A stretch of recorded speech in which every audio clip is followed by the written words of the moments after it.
할렐루야. 오늘도 주 앞에 나온 우리 성도들의 삶에 하나님께서 놀라운 은혜와 위로를 함께 하실 줄로 믿습니다. 오늘 출애굽기 말씀을 같이 보았는데 그런 생각을 해봅니다. 사람에게 가장 큰 질병은 무엇일까 생각해 봅니다. 오늘 생각할 때 암이나 뇌나 심장 질환, 오래된 고질 성인병 이런 걸 생각하게 되는데, 그보다 더 큰 병은 우리 마음속에 절망이 심길 때 훨씬 더 큰 질병이 우리 가운데 심기는 것이다, 그런 생각을 하게 돼요. 사람은 나에게 닥친 문제보다도 그 문제 때문에 낙심하고 절망할 때 더 큰 어려움에 봉착하게 됩니다. 혹시 그런 소식 들으셨습니까? 소가 광우병이 퍼진다는 소문 듣고 신병을 비관하다가 스스로 목숨을 끊었다, 그런 얘기 들으셨습니까? 돼지가 구제역으로 친구가 죽어가는 걸 보고 삶의 회의를 느껴서 절망해서 죽었다, 그런 얘기 못 들으셨죠? 그런 소식은 들을 수가 없습니다. 근데 유독 사람들은 낙심하고 절망에 빠지면 극단적인 상황 가운데 몰려가가지고 그런 경우가 종종 있어요. 왜냐하면 마음이 무너져서 절망했기 때문에 그렇습니다. 빚 때문에 인생을 포기하는 사람이 있어요. 그럼 돈이 주어진다고 해결됩니까? 아니, 돈 많은 재벌도 가끔 그런 일을 벌여요. 사랑에 실패하고 성적이 떨어지고 신병을 비관해서 그런 경우가 종종 많이 있습니다. 그래서 절망에 빠지는 순간 사람은 동물보다도 판단력이 떨어지는 것 같다, 그런 생각을 하게 돼요. 절망하는 사람은 자신이 가진 수많은 귀한 것이 보이지 않고 가지지 못한 몇 가지, 부딪힌 몇 개의 벽, 그것이 전부로 보일 때에 잘못된 판단과 선택을 하는 경우가 있습니다. 하지만 하나님의 자녀들은 어떻습니까? 하나님의 자녀들은 절망에 사로잡히는 자가 아니라 하나님이 살아계시기 때문에 오히려 그것을 믿고 일어나는 자가 되어야 될 줄로 믿습니다. 진정한 믿음 가진 사람은요, 오히려 이런 낙심하고 절망하고 문제가 생기고 벽에 부딪혔을 때에 살아계신 하나님의 손을 속히 잡는 사람, 그래서 나의 시야와 나의 눈이 아니라 하나님의 시야로 나의 눈을 바꾸는 사람, 그런 사람이 믿음 있는 사람이지요. 오늘 말씀 속에서 바로 그런 상황을 보게 됩니다. 정말로 절박한 상황 속에서 우리는 어떤 시야로 하나님 앞에 서야 될 것인가? 그럼에도 우리 중에서 이런 사람이 많이 있죠. 눈에 보이는 것만 믿고 거기에 좌지우지되는 사람, 눈에 보이는 것이 전부인 사람, 그런 사람이 있습니다. 우리나라도 보면은 땅끝으로 가면은요, 정서진, 정동진, 땅끝 마을 해가지고 비석 세워놓은 그런 데가 있어요. 땅끝에 가면 어떻습니까? 그래서 포르투갈의 땅끝 마을에는 그런 비석이 서 있다고 그래요. 여기 묻이 끝나고 바다가 시작된다. 자, 그 끝에 가서 서면 어떤 생각이 듭니까? 이제는 바다구나. 더 이상 갈 데가 없네. 더 이상 희망이 없다. 그런 생각이 듭니까? 아니, 다른 사람은 이렇게 생각합니다. 여기서부터 바다구나. 바다가 날 부른다. 저기를 넘어서면 또 무엇이 기다릴까? 사람마다 생각하는 그 생각이 달라지는 것 같아요. 고대 세계관 속에서 그 넓은 바다를 제대로 나가지 못했을 때, 그때 바다의 끝은 폭포나 절벽 같은 것이 있어서 배가 멀리 나가면 떨어져서 없어진다, 그렇게 생각을 했었어요. 근데 점점 그 생각에 도전하는 사람들이 나왔죠. 새로운 것이 존재할 거다. 바다를 열고 나가야 된다. 그러면 새로운 땅이 있거나 새로운 항로가 있거나 새로운 무역로를 개척하거나 그러면서 가능성을 찾아 나선 사람이 있고요. 그런 사람들에 의해서 세상은 발전되어 왔죠. 자, 오늘 본문에 이스라엘 백성들도 이제 새로운 세상으로 나가기 시작합니다. 오랫동안 머물던 애굽 땅을 벗어납니다. 이제 광야 생활을 시작한 거예요. 그래서 이제 본격적으로 이제 가려고 하는데 얼마 지나지 않아서 또 벽에 부딪힙니다. 왜냐하면 그들이 간 곳이 홍해 바다 인근이었고 어떻게 돌아갈까 고민하는데 뒤에서 쫓아오는 무리가 있었어요.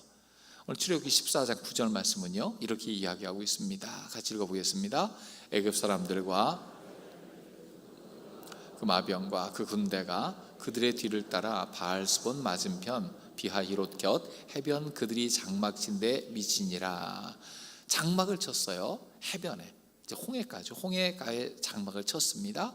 반대편에는요, 애굽 사람들, 바로의 말들, 병거들, 마병과 군대가 뒤를 따라옵니다. 지금 이거 보면 그냥 뒤따라왔나 보다 정도가 아닙니다. 이거는 당시 정황으로 보면은요, 이거는 이스라엘 백성들이 큰 해를 당할 수 있는 바로 그 위치입니다. 애굽 나라의 10가지 재앙으로 하나님이 치신 후에 그들이 급기야 이스라엘 백성들을 자유를 주었습니다. 떠나보냈습니다. 근데 떠나보내고 얼마 지나지 않아서 바로가 갑자기 현실에 대한 인식이 눈앞에 다가왔어요. 요즘 애들 말대로 현타가 온 겁니다. 이게 뭐지? 이스라엘 백성이 떠났어요. 계속적으로 이 나라가 재앙이 닥치느니 내보내는 게 낫다 생각을 했어요. 내보내고 나니까 이제 당장 눈앞에 캄캄해진 현실이 보인 거죠. 세상의 경제를 구성하는 세 가지가 있습니다. 그건 토지와 자본과 노동력, 이 세 가지를 얘기하잖아요. 지금 보니까 10가지 재앙으로 토지가 많이 황폐화되었어요. 자본 어떻습니까? 그리고 복구하느라고 자본이 많이 들어갔을 겁니다. 노동력은요, 애굽 사람들이 두려워할 정도로 숫자가 많아진 이스라엘 사람들이 있었는데 그 노동력이 다 빠져나갔습니다. 지금 애굽의 경제가 지금 급전직하로 떨어질 것 같은 위기입니다. 그때 아차 생각한 거예요. 마지막 노동력이 있으면 땅도 일구고 자본도 다시 쌓을 수 있는데, 그러면서 떠나간 노동력을 찾아서 나온 겁니다. 요새 경제 현황으로 보면 그래요. 그러니까 그냥 쫓아온 것이 아니라 어떻게든 사로잡아서 다시 원위치로 복귀시켜서 그들을 철저하게 착취해야 된다, 그 생각으로 쫓아온 거예요. 근데 이스라엘 백성 보기는 어떻습니까? 우리는 다 죽었다, 그 생각이 든 거예요. 14장 11절 12절 보면 모세를 향해서 뭐라고 원망합니까? 같이 읽어봅니다. 그들이 또 모세에게 이르되 애굽에 매장지가 없어서 당신이 우리를 이끌어내어 이 광야에서 죽게 하느냐? 어찌하여 당신이 우리를 애굽에서 이끌어내어 우리에게 이같이 하느냐? 우리가 애굽에서 당신에게 이른 말이 이것이 아니냐? 이르기를 우리를 내버려두라. 우리가 애굽 사람을 섬길 것이라 하지 아니하더냐? 애굽 사람을 섬기는 것이 광야에서 죽는 것보다 낫겠노라. 그들도 믿음이 있었어요. 그건 뭡니까? 여기서 죽을 거다, 광야에서 죽을 거다, 그런 믿음이 있었어요. 그 믿음은 무엇입니까? 눈에 보이는 것만 보다 보니까 거기서 나오는 결과를 그렇게 될 거라고 확신하는 거예요. 사실 애굽 사람은요, 그들을 최소의 피해로 끌고 가려고 한 것이지 그들을 죽이려고 한 건 아니에요. 근데 그런 생각이 있습니다. 우리는 다 죽을 거다. 애굽에서 죽는 게 낫지, 왜 광야에서 죽느냐, 객지에서 죽게 만드느냐, 그렇게 이야기하는 거예요. 참 본문의 이스라엘 백성의 상태는 아직 어린 성도의 상태와 같습니다. 눈에 보이는 것만 보고 믿습니다. 보통 사람이 다 그렇죠. 눈에 보이는 게 뭡니까? 넘실대는 물결과 파도, 바다가 있습니다. 더 이상 못 가겠구나, 끝이로구나. 강력한 애굽 군대가 그들의 병과 무기를 갖고 쳐들어옵니다. 너무 두렵습니다. 무기는 그냥 아무것도 없이 급히 보따리에 싸가지고 나온 자신들의 처지를 봅니다. 너무 초라해 보입니다. 이 세 가지를 보니까 절망스럽습니다. 대개 여기서 사람들은 이렇게 절망하여서 원망하고 좌절하고 그런 쪽으로 빠지기 쉽지요. 눈에 보이는 것만 믿는 사람의 인생은 대개 여기서 끝납니다. 더 이상 전진하지 못합니다. 새로운 길을 열 수가 없습니다. 하지만 그 처지 생각해야 됩니다. 하나님이 나를 여기까지 이르게 하신 것은 어떤 이유인가? 하나님의 계획이 있는 것이 아닌가? 이지성이라는 작가가 있어요. 그 작가가 글을 쓴 것 중에서 봤는데 그의 20대를 이야기하면서 그렇게 얘기해요. 나의 20대는 살아있는 채 지옥에 끌려 들어온 것 같았다, 그렇게 이야기해요. 그러니까 너무 어렵게 살았다는 거예요. 아버지 사업이 쫄딱 망해서 겨우 그래도 교대 나와서 초등학교 교사를 했는데 교사 월급 전체가 빚 갚는 데 다 들어가고, 살고 있는 곳이 옥탑방에 살고 있었는데 거기를 비롯해서 12가구가 화장실 하나를 쓰는 그런 곳에서 겨우겨우 근근히 먹고 살고, 그래서 꿈을 꾸고 있었습니다. 출판사 글을 써가지고 책을 내보려고 그랬는데 출판사 80곳에서 거절당하고 14년 동안 무명 작가. 그러면서 그분이 한 얘기가 그거예요. 난 밑바닥까지 추락한 줄 알았는데 그 아래는 지하실이 있어서 엘리베이터 타고 지하실로 내려가는 것 같았다는 거예요. 가족들은 다 흩어졌죠. 빚 갚느라고 미래는 없죠. 꿈은 꾸는데 이루어지진 않죠. 얼마나 힘들었겠습니까? 그러다 그가 처칠의 위인전을 봤는데 만일 지옥 같은 곳에 지나고 있다면 최대한 빨리 지나가라, 이런 글을 봤다는 거예요. 그럼 그때 생각했답니다. 지옥 같은 곳을 경험한 사람이 나뿐이 아니구나. 이 사람들을 경험했구나. 그의 지혜는 뭡니까? 빨리 지나가라. 여기서 계속 머물 것이 아니라 그 지옥 같은 사람도 지나가는구나. 그래서 그때 그분이 크리스찬이었는데 믿음을 갖고 지나가야 되겠다. 계속 노력해가지고요. 그때 고생했던 그 옥탑방의 삶이 꿈꾸는 다락방, 이런 책으로 나왔지요. 그래서 수많은 베스트셀러가 되고 큰 작가가 되었던 걸 보게 돼요. 하나님 없이 살면 원망으로, 절망으로, 좌절로 끝나지만 하나님께서 내 인생에 나를 위해서 예비한 것이 있다면 믿음 가지고 그것을 바라보는 삶을 살아가시길 주의 이름으로 축원합니다. 하나님이 나의 죄를 위해서 그 아들까지 주신 분이라면 내 인생을 바닥에 두도록 그냥 두실 분이 아니잖아요. 보이는 것만 보고 좌절하고서 더 이상 전진하지 못하는 삶이 아니라 하나님께서 이루실 일을 바라보는 우리 모두가 되시길 주의 이름으로 축원합니다. 그래서 보이는 것만 믿는 사람이 아니라 보이지 않는 것을 보는 사람이 되어야 됩니다. 진퇴양난의 상황이죠. 그 속에서 모세는 어쨌습니까? 그런 하나님 만난 사람이에요. 하나님을 체험한 사람이에요. 남이 보지 못하는 것을 보았고 남이 체험하지 못한 것을 체험했어요. 무엇입니까? 살아계신 하나님 만났잖아요. 그런 14장 15절을 보니까요, 하나님께로 나갑니다. 부르짖어 기도하고 있었어요. 모세에게 말씀하시면 어찌하여 내게 부르짖느냐? 이스라엘 백성을 앞으로 나가게 하고 하나님 이미 응답도 준비하고 계셨어요. 그게 어떻게 됩니까? 16절을 보니까 하나님께서 약속도 해주고 계시네요. 같이 읽어봅니다. 지팡이를 들고 손을 바다 위로 내밀어 그것이 갈라지게 하라. 이스라엘 자손이 바다 가운데서 마른 땅으로 행하리라. 지팡이를 들고 손을 바다 위로 내밀어 그것이 갈라지게 하라. 그들이 좌절스러웠던 상황이었던 홍해, 하나님은 홍해를 가를 준비를 하고 계셨습니다. 기도하며 하나님께서 일하실 것, 하나님께서 명령하실 것을 들을 사람을 지금 찾고 계셨고, 모세는 기도하여 그 음성을 들은 줄로 믿습니다. 이 사건은 이스라엘 백성의 애굽 탈출 후에 아마 첫 번째 경험한 큰 기적일 거예요. 그러면 하나님 왜 굳이 이스라엘 백성들을 딴 길이 아니라 홍해 앞길까지 인도하셨는가? 그런 질문을 하게 되지요. 아마 대답은 그럴 겁니다. 그들로 하여금 하나님에 대한 믿음을 갖게 하시기 위함인 줄로 믿습니다. 바다를 앞에 두고서 하나님께서 어떤 기적을 행하시는지를 보여주고 그들이 이제 하나님에 대한 바른 믿음을 갖게 하시는 과정이었던 것 같아요. 바다 같은 절망적 상황 앞에서도 이제 끝이다가 아니라 하나님께서 이 바다에 어떻게 길을 내시는가 경험케 하시려는 것 같아요. 믿음이란 무엇입니까? 어떤 분이 이렇게 정의했어요. 믿음이란 절망할 수밖에 없는 조건 속에서도 절망하지 않는 삶의 태도다. 그렇게 정의를 했습니다. 이거 삶의 태도구나. 우리가 이 태도를 몸으로 익혀야 되는구나. 예의범절도 계속 익히면서 몸에 배이잖아요. 믿음의 태도도 우리 몸에 배어야 되는데 어떤 태도입니까? 절망하지 않는 삶의 태도. 이럴 수밖에 없을 거야. 결국 이렇게 될 거야. 이렇게 가겠지. 믿음대로 됩니다. 근데 달리 생각하는 거예요. 그렇게 되는 것이 아니라 이렇게 될 수밖에 없어가 아니라 하나님이 계시면 이대로 계실까? 이대로 만드실까? 이렇게 떨어지게 하실까? 하나님이 역사하신다면 이 상황 어떻게 바뀔 것인가? 이런 마음의 태도를 바꾸시길 주의 이름으로 축원합니다. 그렇게 되도록 하나님께서 일하고 계신 거예요. 다 끝났다고 생각하는 상황 속에서도 하나님 때문에 희망을 갖도록 일하시고 계신 겁니다. 예수님께서 우리에게 보여주시는 삶의 태도가 그거예요. 믿음을 가지라는 거예요. 낙심하지 말라는 거예요. 많은 사람이 예수님을 비난할 때 뭐라고 얘기했습니까?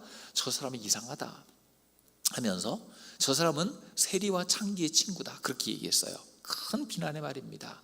세리와 창기는요 당시 유대 사회에서 모두가 포기한 사람의 대표였어요. 근데 예수님은요 그들과 음식을 나누시고 찾아가시고 전도하시고 기적을 행하시고 그러셨거든요. 자, 모두가 포기한 사람이 저녁입니다. 세리는 유대인의 자존심을 버린 사람이 마지막 택하는 직업입니다. 창조는 어떻습니까? 여성으로서의 꿈과 모든 자존감을 버린 사람이 마지막으로 택하는 자리예요. 그들은 다 포기하고 극단까지 몰려왔어요. 근데 예수님께서 그들을 찾아와서 만나 주셨을 때에 겨우 생존만 하는 사람들이 삶의 목표를 세우고 꿈을 품고 주께로 돌아오고 주의를 하는 사람으로 변화된 줄로 믿습니다. 예수님은 그들을 포기하지 않으셨어요. 소망을 주셨습니다. 삭개오에게 뭐라고 하셨습니까? 오늘 내려와라. 내가 오늘 너와 함께 있으리라. 그와 함께 식사를 나누시면서 그의 삶의 목적을 분명히 해주셨습니다. 우리도 주님과 함께 할 때에 우리는 절망적 상황 속에서 좌절하는 삶이 아니라 그 속에서 하나님의 뜻을 구하는 삶으로 변화될 줄로 믿습니다. 우리는 사람을 믿다 보면은요, 그 속에서 실망할 때가 참 많아요. 사람은 배신하잖아요. 친구를 믿고 큰 돈을 빌려주었는데 떼임당하는 사람이 그렇게 많아요. 돈도 잃고 친구도 잃어요. 제가 아는 어떤 분이 예전엔 그런 사람 많았어요. 갑자기 친구들한테 며칠만 할게 하고 돈을 싹 빌려 다닌 다음에 홀랑 이민 가버린 사람이 있었습니다. 예전에 미국 가기 힘들 때 그런 사람이 있었어요. 더 이상 얼굴 안 보리 그러고 나중에 우리나라가 잘 살게 되면서 아주 문제가 생겼죠. 그래서 그분이 미국 갔을 때 그분을 우연히 만났답니다. 길가에서 밥이랑 같이 먹자고 밥 먹여서 잘 사냐? 그러니까 잘도 못 살더래요. 괜찮다 그러고 보냈대요. 참 그런 경우가 많습니다. 그럼에도 배신의 상처가 남지요. 자식을 믿고 재산을 물려줬어요. 삶을 바뀌었어요. 근데 외로운 노후 버림당한 부모의 얘기도 종종 들립니다. 사랑하는 사람에게 자기의 전부를 주었지만 배신당하고 딴 곳으로 간 사람도 있어요. 종교라고 빠졌는데 인생을 허비하는 맹신에 빠져갔고요, 이단에서 가족을 포기하게 되는 경우도 있어요. 얼마나 잘못된 것을 믿은 겁니까? 사람을 믿으면 실망합니다. 부부가 평생을 약속했는데 나에게 어마어마한 신뢰를 주던가요? 그렇지 않죠. 그래도 마지막 믿을 거는 그 사람밖에 없지만 내 100%를 받쳐주지 못해요. 사람은 믿을 수가 없습니다. 근데 믿음은요, 어떻게 믿음을 가지라고 한 겁니까? 누구를 믿는가, 무엇을 믿는가 분명히 해야 됩니다. 즉 믿음의 대상과 믿음의 내용이 분명해야 됩니다. 오늘 본문의 모세는 누굴 믿었냐면요, 자기를 믿은 게 아니에요. 자기 지혜와 경험을 믿은 게 아니에요. 모세는 오직 지금도 살아계신 하나님을 믿고 그분의 약속과 말씀을 붙든 줄로 믿으시기 바랍니다. 우리가 진짜 긍정적인 사람이 되는 건 바로 여기 있어요. 하나님을 붙들고 그 말씀을 신뢰해야지 다른 걸 붙들었다가는요, 낙심하고 배신당하고 그럴 일이 계속 더하게 될 겁니다. 홍해가 갈라진 이유도 그거죠. 그의 지팡이가 힘이 있어서 그렇습니까? 그 뒤에 있는 사람이 응원해줘서 그런 겁니까? 아닙니다. 하나님이 약속 붙들고 그 말씀 따라 지팡이를 내어 밀 때에 하나님이 역사하신 줄로 믿습니다. 믿음의 대상, 살아계신 하나님, 전능하신 하나님, 창조주이시오 지금도 섭리하시는 하나님인 줄로 믿습니다. 지금도 역사를 주관하시며 우리의 미래를 이끌어주시는 분도 하나님인 줄로 믿습니다. 이 믿음이 있을 때에 우리는 흔들리지 않는 겁니다. 사람이 아무리 배신하고 나의 기대를 벗어나고 내가 원하는 것을 원하게 해주지 않는다 할지라도 흔들리지 않는 이유, 하나님은 변치 않는다, 이 사실이기 때문입니다. 믿음의 내용은 무엇이에요? 그 하나님이 무엇을 말씀하셨는가, 그것을 붙드는 것입니다. 하나님께서 나를 아시고 내 상황을 아시고 나에게 말씀을 들려주셨는데 그 말씀 붙들고 나갈 때 흔들리지 않는다, 이 믿음이 우리를 살아나게 합니다. 출애굽기 14장 13, 14절에 보니까요, 모세가 이렇게 얘기하고 있어요. 같이 읽어보겠습니다. 모세가 백성에게 이르되 너희는 두려워하지 말고 가만히 서서 여호와께서 오늘 너희를 위하여 행하시는 구원을 보라. 너희가 오늘 본 애굽 사람을 영원히 다시 보지 아니하리라. 여호와께서 너희를 위하여 싸우시니 너희는 가만히 있을지니라. 모세는 다른 시각이 있었잖아요. 보이지 않는 분을 보는 눈이 있었잖아요. 그래서 두려워하지 말라. 여호와께서 너희를 위하여 행하시는 구원을 볼 것이다. 너희가 두려워하는 이 애굽 사람 영원히 다시 볼 일이 없을 거다. 하나님이 대신하여 싸우실 텐데 너희는 잠잠히 지켜보기나 해라. 그렇게 이야기하고 있어요. 백성들은 애굽의 군대를 보고 두려워했는데 모세는 그들은 영원히 보이지 않을 거야, 그렇게 얘기했어요. 백성들은 바닷물을 보고 전망했는데 모세는요, 하나님의 하신 일을 봐라 얘기했어요. 그곳에 길을 내실 하나님을 기대하고 있었습니다. 출애굽 이야기는 즉 믿음의 이야기죠. 하나님과 함께 불가능해 보이고 절망스러워 보이고 내 힘으로 주의 도움으로도 안 된 일이 있을 때에 하나님만 하실 수 있는 일이다 생각하고 하나님을 의지하시길 주의 이름으로 축원합니다. 하나님 의지하고 살라는 것은요, 그래서 다른 말로 믿음의 눈을 뜨고 살라는 거예요. 홍해 탈출 사건, 이것은 앞으로 이스라엘 백성들에게 보여주는 예표와 같습니다. 이런 일은 계속 일어날 거야, 너는 이렇게 살아야 돼 이야기하시는 거죠. 앞으로 광야에서 이런 일이 얼마나 많습니까? 광야라는 것은요, 돌과 모래로만 이루어진 땅이에요. 식물이 자라지 않습니다. 먹을 것이 없습니다. 물이 없습니다. 길이 없습니다. 어디로 가야 될지 안내자도 없습니다. 200만이 광야에 던져진 거예요. 앞으로 이런 일이 수시로 일어날 겁니다. 그때마다 믿음의 눈을 뜨고 하나님을 믿고 의지하는 법을 배우며 살아야 될 줄로 믿습니다. 출애굽기 17장 2절에 그들이 원망하는 장면이 나오죠. 물이 없다는 거예요. 물을 주어 마시게 하라. 다툽니다. 하나님께서는요, 반석에서 물을 내주신 줄로 믿습니다. 민수기 13장 30절 31절을 보면은요, 그 땅으로 가라고 말씀하셨어요. 같이 읽어봅니다. 갈렙이 모세 앞에서 백성을 조용히 하게 하고 이르되 우리가 곧 올라가서 그 땅을 취하자 능히 이기리라 하나 그와 함께 올라갔던 배 사람들은 이르되 우리는 능히 올라가서 그 백성을 치지 못하리라. 그들은 우리보다 강하니라 하고, 하나님이 아무리 저 땅을 주리라 가서 봤지 좋은 땅이지 해도 그들은 무엇 생각합니까? 저 사람들이 강해요, 우리가 이길 수 없어요. 아니, 누가 사람을 바라보랬습니까? 하나님만 바라봐야죠. 그래도 그나마 다행인 게 뭐냐면요, 성땅 중에 10명은 불평하고 안 됩니다 했지만 그나마 2명은 이길 수 있습니다. 눈뜬 사람이 생기기 시작한 거예요. 하나님 원하시는 수준으로 조금씩 사람이 나타나기 시작합니다. 그래서 이 광야를 무사히 다 지난 후에 모세는 이 사건을 간단히 이렇게 평가했어요. 신명기 1장 32절 말씀입니다. 같이 읽어봅니다. 이 일에 너희가 너희 하나님 여호와를 믿지 아니하였도다. 이건 불신앙이라는 거예요. 믿음은 무엇입니까? 바다를 앞에 두고서도 하나님과 함께 열린 길을 바라볼 수 있는 것이 믿음입니다.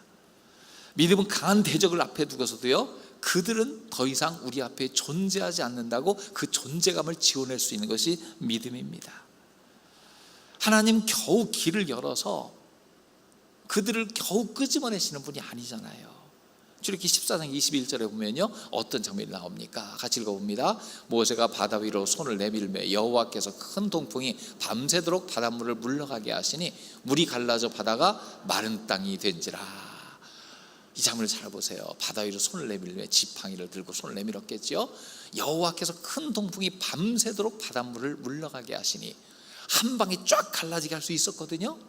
근데 하나님이 하신 일이 뭐냐면요, 밤새 물을 조금씩 밀어내시면서, 아니 물이 다 물러간 것 같은데도요, 큰 동풍이 밤새도록 붑니다. 저는 이거 보고 생각했어요. 기네스북에 기록될 만한 하나님 만드신 최고의 드라이어로 쫙 말려주신 거예요, 길을. 한번 생각해 보십시오. 노약자까지 200만이 거기를 지나가는데 질퍽질퍽하게 겨우 열린 길이 있으면 거기를 어떻게 지나갑니까? 바퀴 빠지고 넘어지고 흙탕물에다가 나온 꼴이 꼴 같지 않았겠죠. 근데 하나님은요, 아유 그래도 내가 인도했는데 좀 폼나게 나와야지 드라이로 말려주셔서 뽀송뽀송한 마른 길을 건넌 줄로 믿습니다. 하나님께서 하신 일이 그래요. 빨리 쫙 이뤄주시가 아니라 시간 걸려 동풍을 불게 하신 이유는 무엇입니까? 마른 길을 걷게 하시려고. 노약자가 있고 연약한 사람도 있고 너희가 다 건너게 하려면 이 과정이 필요하다. 우리는 하나님께 왜 즉시 응답하지 않으십니까? 빨리 해주셔야 되는데 너무 급해요. 그럴 때가 있어요. 근데 안 열려요. 여러분, 하나님은 지금 동풍으로 말려주시는 줄로 믿습니다. 히브리 11장에 보면요, 홍해를 육지같이 건넜도다 그렇게 평가하고 있어요. 바다가 아니라 육지였습니다. 우리가 사는 시대 참 위기가 많고 불안한 시대죠. 경제가 늘 흔들리고 전쟁의 소문은 이제 좋아졌을래나, 동서가 화합했을래나 싶은데 무역전쟁, 아직도 좀 가끔 광인들이 나와서 전쟁을 부추깁니다. 주식과 환율이 폭등하고 폭락합니다. 사업 실패하는 사람들의 여러 리스크 관리하는 것이 쉽지가 않습니다. 그런 가운데 가정에 어려움이 닥치고 젊은이들은 소망을 잃고 그런 일들이 계속 더하고 있습니다. 하지만 중요한 것은 무엇입니까? 그것만 보게 되면 낙심이 돼요. 아이를 너무 안 낳아서 우리나라가 몰락할 지경이다, 이런 얘기 들을 때는 더러 겁도 나요. 그러나 한 가지 분명한 거 있습니다. 그렇다고 지금 하나님이 지금 이 땅을 포기하셨나? 성도들의 기도가 끊어졌나? 그건 아니잖아요. 우리가 믿음 가지고 하나님 바라보고 있으면 하나님은 새로운 길을 열어주실 줄로 믿습니다. 꽉 막힌 것 같은데 마른 땅을 새로운 길로 우리에게 제시해 주실 줄로 믿습니다. 하나님 우리에게 소망을 주십니다. 절망 대신에 믿음의 눈을 뜨고 살라고 하십니다. 하나님과 함께 있는 사람에게는요, 좌절할 이유가 없습니다. 바닷가에서 좌절하는 것이 아니라 오히려 믿음의 눈을 뜰 때에 하나님께서 새로운 길을 여신다. 우리가 생각지도 못한 좋은 길을 열어주신다. 하나님 지금도 일하신다. 그것을 아는 분들은요, 믿음으로, 믿음의 눈을 떠서 주님만 바라보며 사시기를 주의 이름으로 축원합니다. 내 현실, 누구한테도 말하지 못하는 어려운 현실이 있을 겁니다. 이렇게 되면 좋겠는데 안 되고, 시간이 지나면 해결되겠지, 시간 지나도 안 될 때가 있습니다. 그럴 때 해야 될 건 무엇입니까? 여러분, 하나님 앞에 나와 기도하며 하나님의 하신 일을 바라보시길 주의 이름으로 축원합니다. 주님께서 일하시고 역사하실 것이고, 그것을 볼 때에 나에게는 더 큰 믿음, 하나님의 살아계심에 대한 증거가 분명해질 것입니다. 이런 믿음 갖고 승리하는 우리 모든 성도들 되시기를 주의 이름으로 축원합니다.